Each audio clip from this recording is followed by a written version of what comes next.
non muslim itu ada di sampingnya makan begitu, senang sekali. Mereka tidak akan tergoda begitu loh. Oh, ternyata sudah begitu. Paham ya, dia sudah mengerti. Paham, Ya. sudah mengerti. Beberapa tahun yang lalu pernah kita mengadakan buka puasa bersama. Buka puasa bersama yang diikuti, walaupun diikuti oleh yang beragama Islam, namun ditemani juga oleh agama kayak yang non muslim begitu. Kemudian walaupun di dalam praktek sholatnya mohon maaf, anak-anak difabilitas itu kadang mendahului imam juga enggak biasa. Mendahului imam untuk ruko, mendahului imam. Assalamualaikum warahmatullahi wabarakatuh, Sobat Rumpi Asik. Kembali kita bertemu di podcast Rumpi Asik.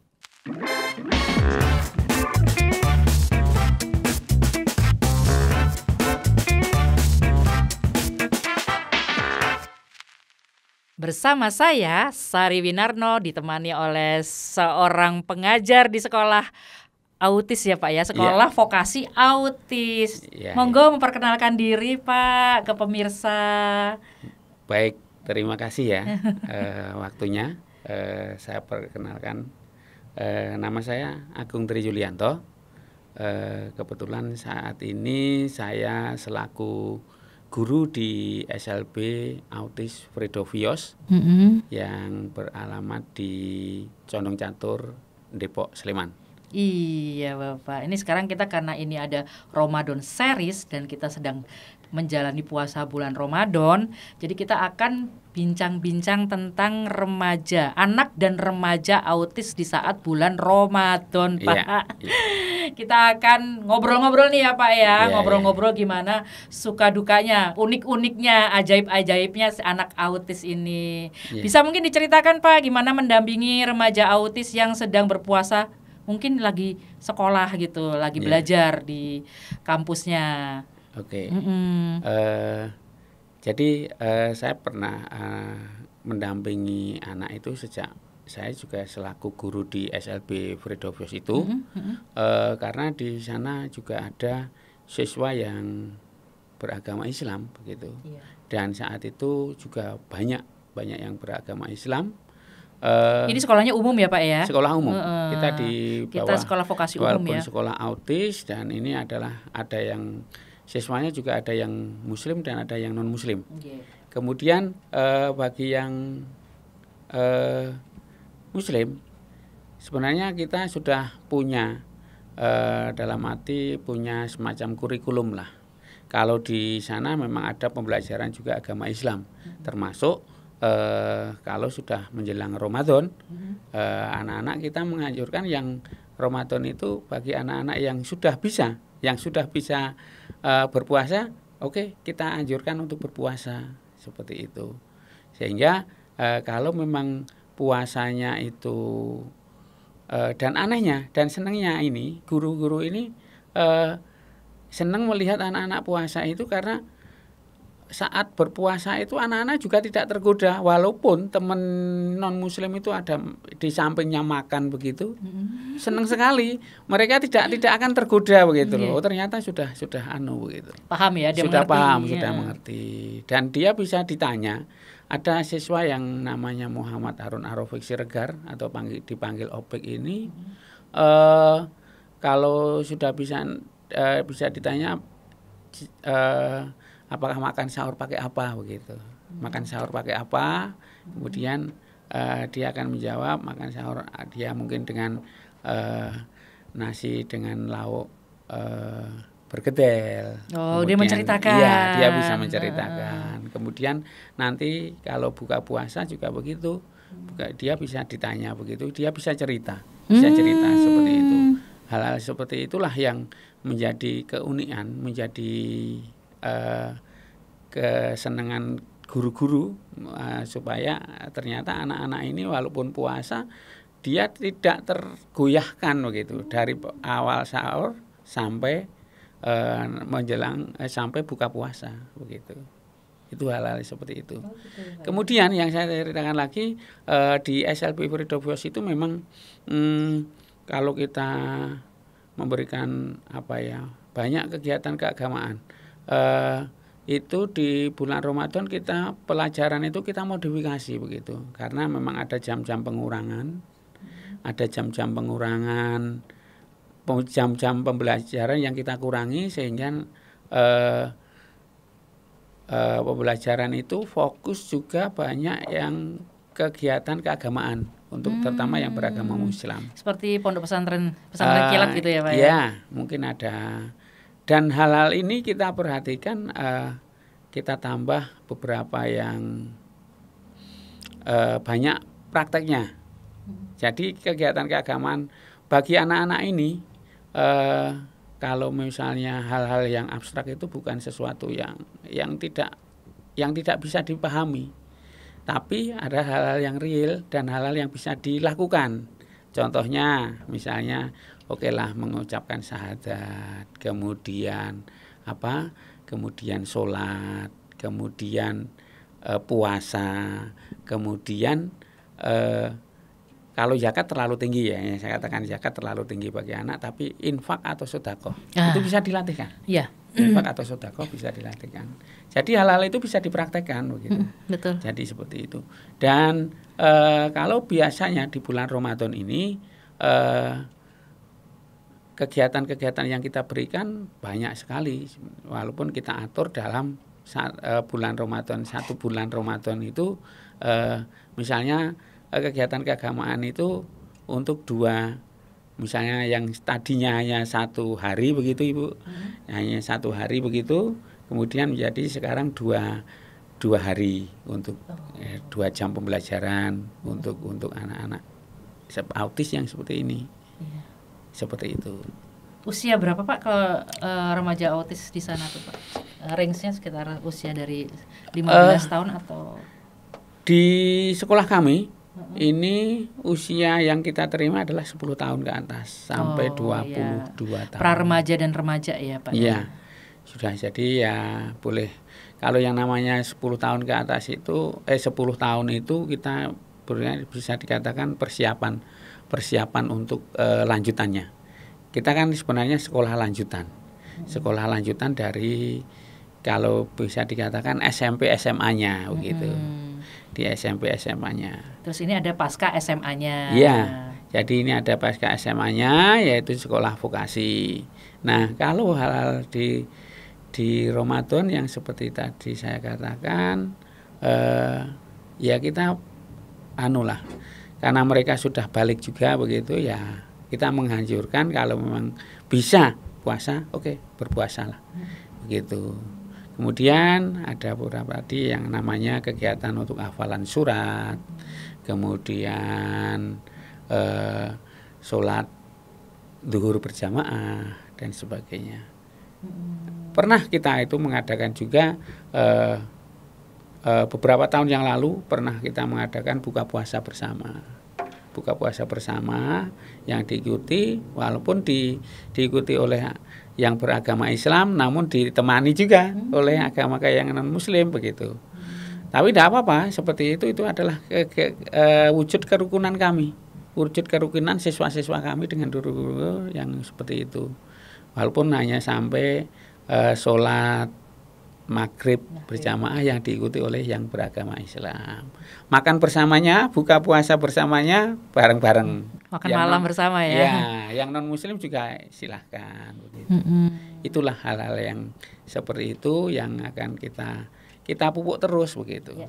Ini bukan masalah agama, tapi ini loh, kalau siswa autis itu bersama-sama inilah yang beberapa tahun ke depan hasil dari pemupukan istilah pembinaan keagamaan sini, saya kira akan menjadi sesuatu yang menjadi terbiasa, yang terstruktur begitu.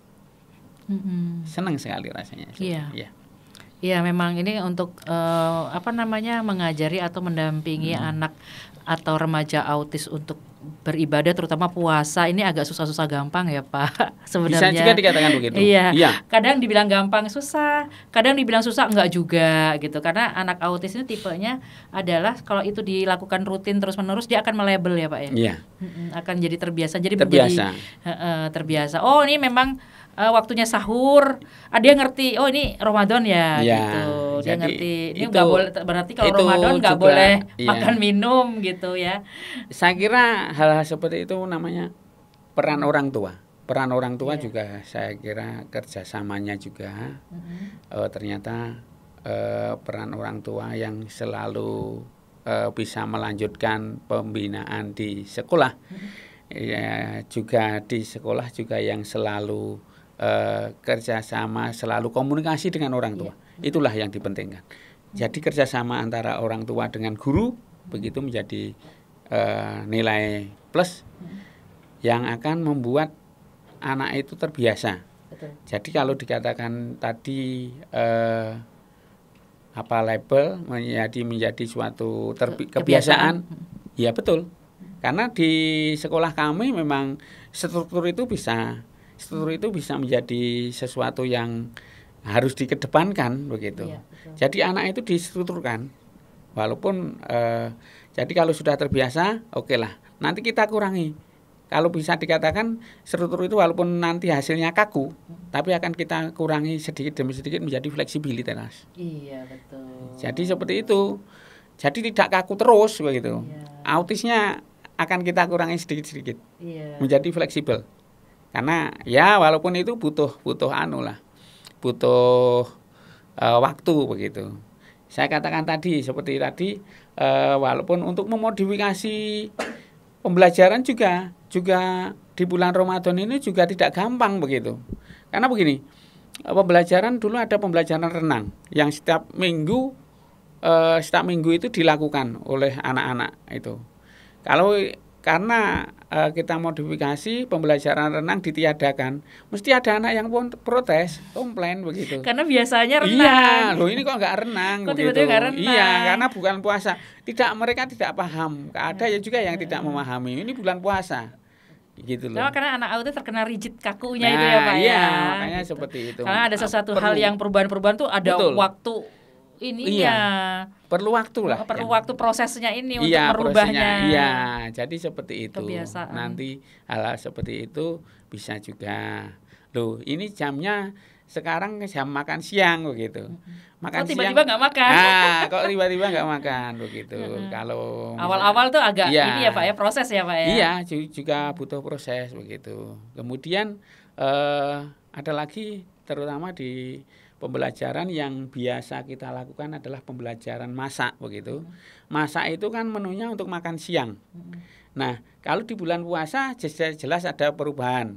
Ada pergantian menu.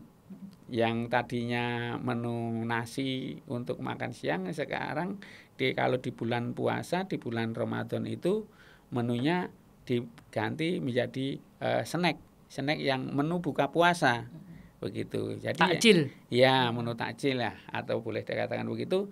Jadi nanti gurunya itu akan membuat pisang goreng ataukah membuat jenang atau bubur, membuat kolak gitu ya, dan sebagainya. Hal-hal seperti itulah yang akan menjadi di bulan puasa itu ada beberapa yang perlu kita rubah, kita ganti begitu. Itu gitu pembelajarannya ya. Begitu. Iya, jadi anak-anak paham bahwa ini adalah bulan istimewa gitu ya Pak ya. Jadi untuk anak memahami ini bulan puasa pun belum tentu satu bulan Ramadan itu belum paham. Itu kita maklumi kok. Jadi hal-hal seperti itu loh, sekarang ini kok ada yang biasanya olahraga, tidak ada olahraga. Kemudian kok diganti latihan sholat, kemudian diganti hafalan surat, kemudian diganti praktek memasukkan uang ke kotak infak dan sebagainya. Hal-hal seperti itu kan menjadi sesuatu yang tidak biasa, karena yang biasa itu di bulan-bulan bulan-bulan di luar Ramadan. Di luar Ramadan begitu. Iya seperti itu. Menjadi sesuatu yang aneh begitu. Nah, kalau memang kita selama ini mendampingi hal itu ya anak-anak ternyata juga enjoy saja. Tidak terpengaruh gitu. Hanya awal-awal aja yang menjadi suatu kekagetan begitu. Gitu ya. Begitu ya Pak ya. Oke Pak, itu menarik banget ya Pak ya, masalah anak autis yang dibina di bulan Ramadan gitu. Dia mereka harus memahami, berusaha, bukan harus ya, berusaha memahami bahwa ini bulan istimewa dan kegiatannya berubah, ya kan Pak ya. Dan itu ada kendalanya nggak? Kira-kira mereka yang biasa makan tiba-tiba ngambil piring gitu Pak, atau gimana? Iya, bisa juga seperti itu. Terus yang non Muslim juga istilahnya, kan aku nggak puasa, mungkin ya berpikirannya seperti aku nggak sahur, nggak puasa, masa aku nggak boleh makan siang misalnya seperti itu. Gimana itu Pak? Di sekolah. Kalau di sekolah seperti itu sudah kita prediksi lah. Oh, anak ini nanti bagaimana yang muslim itu puasa, ya tetap kita jaga supaya mereka tidak tergoda. Istilahnya tergoda untuk makan dan sebagainya. Jadi, tapi untuk snack yang anak non muslim itu tetap mereka makan snack di situ, di lingkungan yang sama. Tetap kita misalnya kasih tempat tersendiri. Oh gitu, dipisah. Misalnya di hall, kemudian anak-anak yang muslim di lorong atau di istirahatnya begitu. Oh gitu ya. Anak-anak yang non muslim mungkin di kelas, mereka tetap makan di kelas atau di ruangan yang agak luas begitu, karena lebih banyak juga misalnya di hall. Kemudian kalau yang Muslim itu nanti istirahat aja, duduk di lorong kan begitu. Sambil nanti mesti ada guru-guru yang mendampingi. Gitu ya, sambil memberikan pengertian. Di Mas siang-siang ini nggak boleh makan, minum. Walaupun kalau misalnya terpaksanya mereka berdampingan, saya kira yang seperti saya katakan tadi, belum tentu mereka tergoda anak-anak ini. Karena ini sudah saklek. Sudah anak-anak ini kalau yang bisa puasa, ini justru saklek. Justru saklek misalnya ya saya makannya ya nanti sore begitu. Dan itu dia ada, terutama yang OPEC ini sudah mesti saya puasa begitu. Dia akan puasa. Walaupun disodori makanan itu puasa begitu. Jadi sudah tahu, kalau OPEC ini sudah tahu. Ya semoga saja anak-anak yang lain yang memang ada yang belum bisa berpuasa karena memang belum memahami, dan sebenarnya nanti bisa mengikuti. Ada contohnya begitu.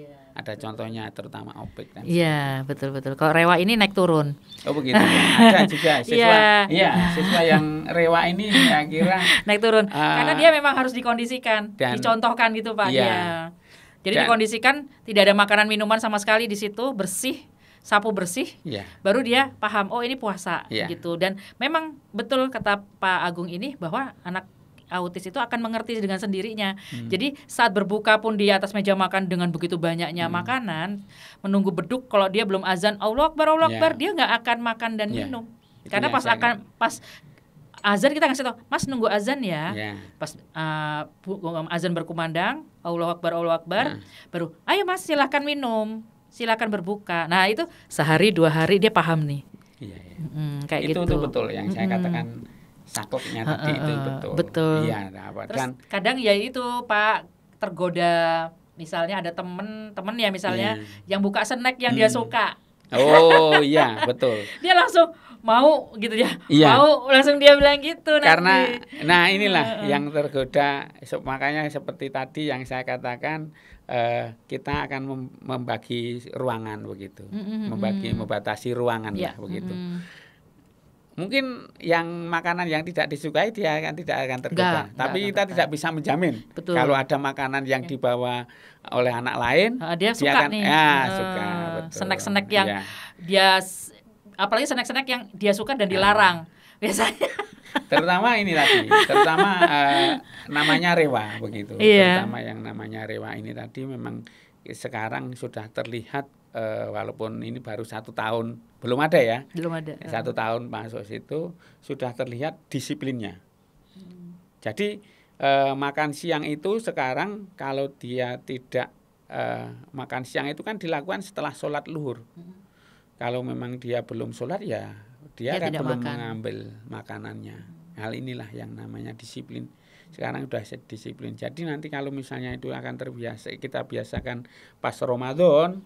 Pas Ramadan itu akan kita biasakan dengan baik, dengan suasana atau kondisi semua di dalam bagian rumah itu tidak ada makanan, kemudian sudah juga kita beri arahan begitu, saya kira Rewa ini akan memahami, mengerti.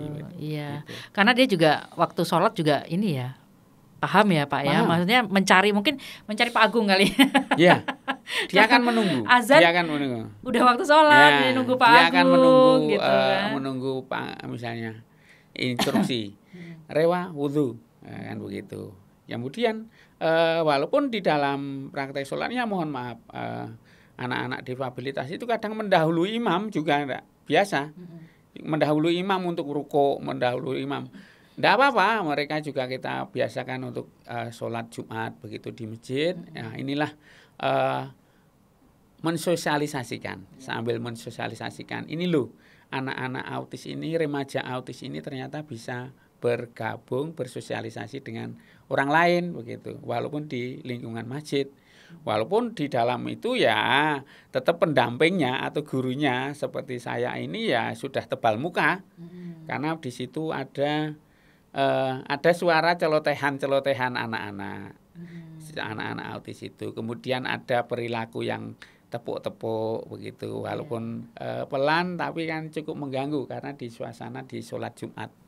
Begitu. Tapi warga sekitarnya udah paham. Sudah paham, sudah, saya kira. Mungkin kalau ada yang belum paham ya mungkin menoleh. Karena kita tempatkan di sop paling belakang. Anak-anak ini kita tempatkan di sop paling belakang. Karena supaya tidak menjadi pusat perhatian begitu. Kalau di sop depan kan menjadi pusat perhatian. Makanya sop paling belakang inilah yang saya kira menjadi menjadi tempat aman. Karena tidak mengganggu orang lain. Itulah yang jadi. Betul. Dan lucunya anak autis ini ya, dia ada semacam aturan, dia buat aturan sendiri gitu loh. Maksudnya saya sholat ya sama Pak Agung, selain Pak Agung saya nggak mau. Iya, betul. Saya sholat itu ya lingkungannya sekolah, masjid gitu. Kalau di rumah sendiri terus sama mamahnya yang perempuan pakai jilbab, nggak mau dia kayak gitu. Jadi dia ada figur lekatnya. Saya gitu. kira untuk hal-hal seperti itu berlaku tidak hanya pada sholat, tapi berlaku juga pada belajar yang lain. Saya itu belajar ya hanya di sekolah. Kalau di rumah ya tidak mau belajar. Betul. Di rumah ya saya main. Ya, di rumah ya saya bebas. Kalau saya disuruh ngulang yang di sekolah saya nggak mau, ini bukan zonanya. Nah, betul. Gitu. Ini kayak gitu seolah-olah. Itu banyak yang terjadi seperti itu. Makanya kadang ada laporan orang tua itu kalau di rumah kok nggak mau ya Pak ya, kan begitu. Betul.